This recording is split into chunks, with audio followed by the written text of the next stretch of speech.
வணக்கம்ங்க. 14/7/2026 செவ்வாய்க்கிழமை பேராவூரணி, பட்டுக்கோட்டை, தேனி ஆகிய ஊர்களின் தேங்காய் நிலவரத்தை பார்க்கலாம் வாங்க. முதலாவதாக பார்க்கக்கூடியது பேராவூரணி.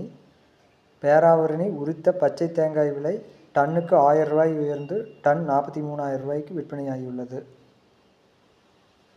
இன்றைய கருப்பு தேங்காய் விலை டன்னுக்கு ரூ. 2,000 உயர்ந்து டன் 47,000 விற்பனையாகியுள்ளது.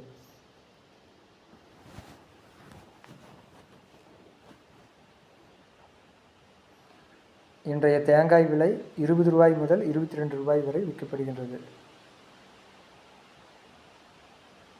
அடுத்ததாக பார்க்கக்கூடியது பட்டுக்கோட்டை தேங்காய் விலை நிலவரம்.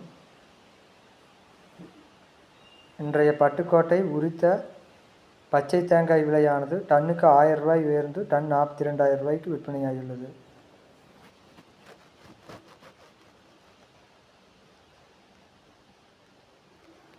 அடுத்ததாக பார்க்கக்கூடியது கருப்பு தேங்காய் விலை. அதுவும் டன்னுக்கு ரூ. 2,000 உயர்ந்து ஒரு டன் 47,000 விற்பனையாகியுள்ளது.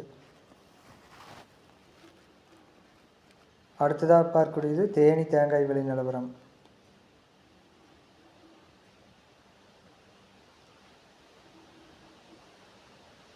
இன்றைய தேனி பச்சை தேங்காய் விலை டன்னுக்கு ரூ. 2,000 உயர்ந்து டன் 44,000 விற்பனையாகியுள்ளது. கருப்பு தேங்காய் விலை டன்னுக்கு ரூ. 2,000 உயர்ந்து டன் 46,000 விற்பனையாகியுள்ளது. அடுத்ததாக பார்க்கக்கூடியது தேங்காய் விலை. தேங்காய் விலையும் ரூ. 2 உயர்ந்து காயின் சைஸுக்கேற்ப ரூ. 14 முதல் ரூ. 20 வரை விற்கப்படுகின்றது. வீடியோ பிடித்திருந்தால் லைக் செய்யவும், ஷேர் செய்யவும், சப்ஸ்கிரைப் செய்யவும். நன்றி, வணக்கம்.